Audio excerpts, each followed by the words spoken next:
आसमान में घने काले बादल छाए हुए थे। चारों ओर बूंदाबंदी हो रही थी।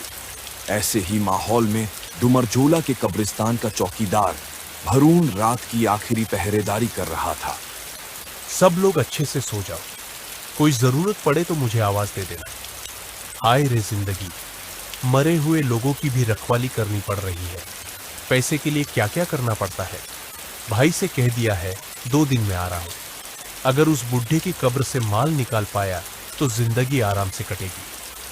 हरून एक एक कदम बढ़ाते हुए बुढ़े की कब्र के पास पहुंचता है। कब्र पर मोटे अक्षरों में लिखा है, जॉन अख्तर, जन्म 3 मई 1865, मृत्यु 30 अगस्त 2022। ओहो, तूफान की वजह से कितने पत्ते गिरे पड़े हैं। ये तो ठीक नहीं है। डुमरझोला के सबसे बड़े अमीर की कब्र गंदी पड़ी है। अभी साफ कर देता हूं। ये पत्ते साफ करने लगता है।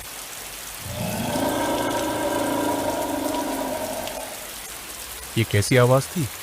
क्या मैंने कुछ गलत सुना?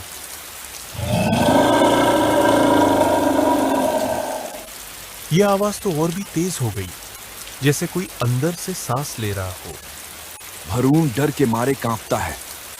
अब हरून के चेहरे पर डर साफ दिख रहा था। तभी अचानक कब्र के पास एक सड़ा गला मुर्दा बाहर निकलता है और हरून का गला जकड़ लेता है। हरून पूरी कोशिश करता है खुद को छुड़वाने की, लेकिन हरून को घसीटता हुआ लेकर चला जाता है। फिर चारों ओर शांति छा जाती है। कब्र वैसी की वैसी दिखने लगती है। बस जॉन के नाम की पट्टी पर हल्का सा खून का निशान उभर आता है। हाँ, उसी में तो जाना पड़ा था विकासपुर। कुछ सुनने में आया कि कब्र खोदने में दिक्कत हुई। क्या मामला था? अब्दुल चाचा का निधन हो गया था। उनकी लाश लेकर हम डुमरझोला के कब्रिस्तान गए, लेकिन वहां चौकीदार हरून गायब था। वो सिर्फ चौकीदार ही नहीं, खुदाई का काम भी वहीं करता था। बहुत ढूंढा लेकिन कहीं नहीं मिला। आखिर में मजबूरी में लाश लेकर विकासपुर जाना पड़ा। हरून बिना बताए कहां जा सकता है? हैरानी की बात यह है, उसके कमरे में उसका सारा सामान और कपड़े वैसे ही रखे हैं। बिना कुछ लिए वो गया कैसे? तभी अंधेरे में गांव की कच्ची सड़क से एक आदमी धीरे धीरे चलता हुआ दुकान तक आता है। माफ कीजिए, डुमरझोला का कब्रिस्तान किस तरफ है? लगता है आप नए हैं यहाँ। कब्रिस्तान क्यों जाना है? मेरा नाम जामिद है। दरअसल मेरा भाई हरून मियाँ वहीं काम करता था। 2 दिन से उसका कोई फोन नहीं लग रहा तो मिलने चला आया। ओह, तो तुम हरून के भाई हो। अभी तो हम उसी की बात कर रहे थे। वो तो लापता है। भाई ने कहा था, जॉन नाम के आदमी की उंगली में हीरे की अंगूठी है। अगर निकाल लिया तो कई साल आराम से खा सकते हैं। जब उसका सामान वहीं पड़ा है, मतलब वो कहीं छुपा बैठा है। भाई जब तक ना लौटे, क्या आप मुझे ही कब्रिस्तान का काम दे सकते हैं?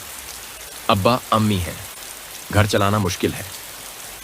तुम जब कह रहे हो तो जरूर काम जानते होगे। कल सुबह प्रधान बाबू से मिलवा देंगे। अभी चलो, तुम्हारा कमरा दिखा देते हैं। चारों तरफ सन्नाटा।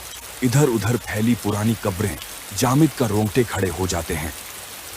जामिद बेटा, इतने मुर्दों के बीच अकेले डर नहीं लगेगा? लेकिन जामिद कुछ भी जवाब नहीं देता। ठीक है जामिद बेटा, अब हम चलते हैं। अब कब्रिस्तान में बस जामिद और कब्रें हैं। वो खिड़की से बाहर झांकता है। बारिश हो रही है। माहौल और भी डरावना हो गया है। पता नहीं हारून भाई यहाँ अकेले अकेले कैसे रह पाता था। अब तो कोई है नहीं, क्यों ना अभी काम निपटा दूं।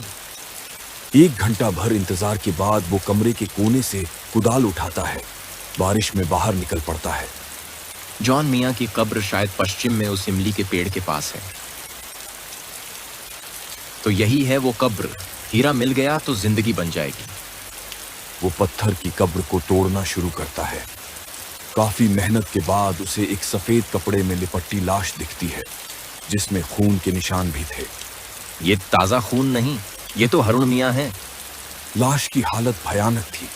यह शरीर जगह जगह से नोचा गया, सिर मूंडा हुआ, चेहरा बिगड़ा हुआ। हे भगवान, यह क्या देख लिया मैंने?